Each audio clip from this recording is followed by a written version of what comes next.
നോക്കൂ, തുടർച്ചയായി NCERT പാഠപുസ്തകങ്ങളിൽ വരുന്ന മാറ്റം അത് നമ്മൾ സംഘപരിവാർ അനുകൂലമായ പാഠ്യപദ്ധതി സൃഷ്ടിക്കുന്നു എന്നൊരു കേവല പ്രയോഗത്തിലേക്ക് ഒതുക്കുകയാണ്. അതിനുമപ്പുറം ഗൗരവമേറിയതല്ലേ പാഠപുസ്തകങ്ങളിൽ RSSന്റെ, സംഘപരിവാറിൻ്റെ, ഒപ്പം തന്നെ BJP സർക്കാരിൻ്റെയൊക്കെ രാഷ്ട്രീയ ഭരണത്തിന് അനുകൂലമായൊരു മാനസികാവസ്ഥ സൃഷ്ടിച്ചെടുക്കുന്നതിനായുള്ള ഒരു കൾച്ചറൽ കണ്ടീഷനിങ് നടത്തുന്നതിനായുള്ള ബോധപൂർവമായ ശ്രമം. യഥാർത്ഥത്തിൽ ഇത് എത്ര കണ്ട് അപകടകരമാണ്? തീർച്ചയായും വളരെ ഗൗരവത്തിൽ ചിന്തിക്കേണ്ട കാര്യമാണ്.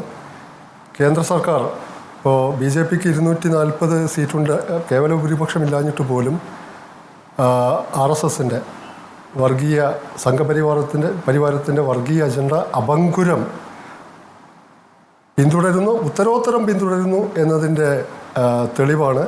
ഇപ്പോൾ 2014 മുതൽ 4 പ്രാവശ്യം ഈ റിവിഷൻ നടത്തി. കഴിഞ്ഞ കൊല്ലം റിവിഷൻ ഉണ്ടായിരുന്നു. ഗാന്ധി വധം വെട്ടി, മൗലാന ആസാദിനെ വെട്ടി, മുഗൾ ചരിത്രം ഒട്ടുമിക്കതും വെട്ടി. അതിലേക്ക് ഞാൻ കടക്കുന്നില്ല. കഴിഞ്ഞ വർഷം അത് കൂലങ്കഷമായ ചർച്ചകൾക്ക് വിധേയമായതാണ്. അപ്പോൾ ഈ വർഷം ഈ NCERTയുടെ 1961 NCERT സ്ഥാപിക്കപ്പെടുന്നത്.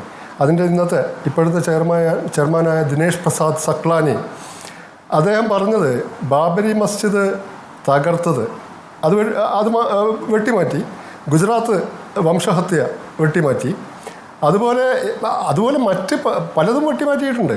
അപ്പോൾ 1900 കൂട്ടിച്ചേർത്തിട്ടുമുണ്ട്, വെട്ടിമാറ്റിയിട്ടുമുണ്ട്. 1989 ശേഷമുള്ള കോൺഗ്രസിൻ്റെ ഡിക്ലൈൻ കൂട്ടിച്ചേർത്തു.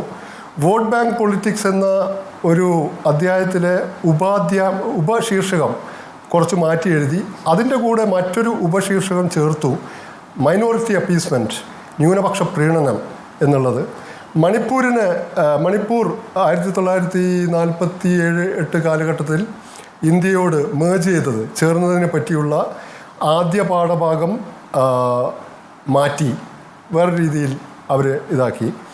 അങ്ങനെ ഒരുപാട് മാറ്റങ്ങൾ വരുത്തിയിട്ടുണ്ട്. ഏറ്റവും പ്രധാനപ്പെട്ട മാറ്റം ബാബരി മസ്ജിദ് 1528 ബാബറിൻ്റെ മിലിറ്ററി ജനറലായിരുന്ന മിർബക്കി നിർമ്മിച്ച ബാബരി മസ്ജിദ്, ബാബരി മസ്ജിദ് എന്നുള്ള പ്രയോഗം മിർബക്കിയില്ല, 1528 നിർമ്മിച്ചതില്ല.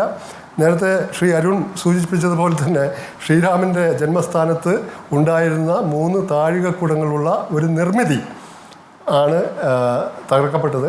അതിന് ശേഷം വരുന്നത് ശ്രീരാമ ജന്മഭൂമി പ്രസ്ഥാനത്തെ പറ്റിയുള്ള ഘോഷണങ്ങളാണ്. അല്ല, അത് തന്നെയാണ്. അത് നോക്കൂ ഷിനാസ്, നോക്കൂ, NCERTയുടെ ഡയറക്ടർ ദിനേശ് സക്ലാനി അതിനെ വിശദീകരിച്ചുകൊണ്ട് പറയുന്നത് ഇങ്ങനെയാണ്: ഒരു ഡിപ്രസ്ഡായ, വയലൻ്റായ പൗരന്മാരെ നിർമ്മിക്കാതിരിക്കാൻ വേണ്ടിയുള്ള കരുതലോടുകൂടിയുള്ള റിവിഷൻ എന്നാണ് ദിനേശ് സക്ലാനി പ്രതികരിച്ചിരിക്കുന്നത്. ആക്രമണോത്സുകരായ, വിഷാദമുള്ള ഒരു പൗരസമൂഹമായി മാറും വിദ്യാർത്ഥികൾ ബാബറി മസ്ജിദ് എന്ന് പേരുകേട്ടാൽ എന്നാണ് ദിനേശ് സക്ലാനിയുടെ വിചിത്രമായ വിശദീകരണം. അതെ, അത് ഞാൻ വായിച്ചു. സക്ലാനി പറഞ്ഞിരിക്കുന്നത് ബാബരി മസ്ജിദ് തകർത്തതും ഗുജറാത്തിലെ വർഗീയ കലാപവും ഒക്കെ വായിക്കുന്ന കുട്ടികൾ വിഷാദികളും അക്രമാസക്തരും അതുപോലെ ഹിംസോന്മുഖരും ഒക്കെ ആയിത്തീരുമെന്നാണ്. അപ്പോൾ ചരിത്രം എന്താണ്? കുറേ സാരോപദേശ കഥകൾ മാത്രം പഠിച്ചാൽ മതിയോ? ഇപ്പോൾ 2 ലോകയുദ്ധങ്ങൾ നടന്നു, അതിലെത്രമാത്രം ഹിംസ നടന്നു അത് പഠിക്കണ്ടേ? ഇപ്പോൾ ഇന്ത്യയുടെ പാർട്ടിഷൻ വയലൻസ്, വിഭജന കാലത്ത് ഏഷ്യ കണ്ട ഏറ്റവും ഭീകരമായ വർഗീയ സംഹാരമായിരുന്നു 47-48 കാലഘട്ടത്തിൽ. നമുക്കറിയാം, ഉർവശി ഭൂട്ടാലിയയുടെ അല്ലെങ്കിൽ മറ്റുള്ളവരുടെയൊക്കെ പുസ്തകങ്ങൾ വായിച്ചാൽ the other side of silence. അപ്പോൾ ഇപ്പോൾ ലാഹോറിൽ നിന്ന് അമൃത്സറിൽ നിന്ന് ലാഹോറിലേക്കും പോകുന്ന ഈ അഭയാർത്ഥികളെ കൊണ്ടുപോകുന്ന തീവണ്ടികളിൽ അതത് സ്റ്റേഷനുകളിലെത്തുമ്പോൾ കബന്ധങ്ങളാണ്, വെട്ടി നുറുക്കപ്പെട്ട ശരീരങ്ങളാണ്. ആ വെട്ടി നുറുക്കപ്പെട്ട ശരീരങ്ങളുടെ മേലെ ഇരുന്നിട്ടൊക്കെയാണ് യാത്ര ചെയ്യുന്നത്. അവരും കൊല്ലപ്പെടുന്നുണ്ട് മറ്റ് സ്റ്റേഷനുകളിൽ. അത് അതിഭീകരമായ ഹിംസയല്ലേ?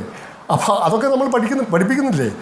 അടിയന്തരാവസ്ഥ കാലത്ത് ഇപ്പോൾ നിർബന്ധിത വന്ധ്യംകരണം, അതുപോലെ തന്നെ ചേരി നിർമ്മാർജ്ജനം എന്ന പേരിലുള്ള ബുൾഡോസർ രാജ് സഞ്ജയ് ഗാന്ധിയുടെ നേതൃത്വത്തിൽ. അപ്പോൾ ഇതൊക്കെ ഒരുപാട് ചരിത്രം എന്ന് പറഞ്ഞാൽ വളരെ നിഷ്കളങ്കമായ ഒരു സാരോപദേശ കഥയല്ല, വളരെ വ്യക്തമാണ്. ഇങ്ങനെ ഞാൻ തിരിച്ചു വരാം ശ്രീ ഷിനാസ്. വളരെ പ്രധാനപ്പെട്ട ഒരു പോയിന്റാണ്. ഞാൻ മിഥുനിലെ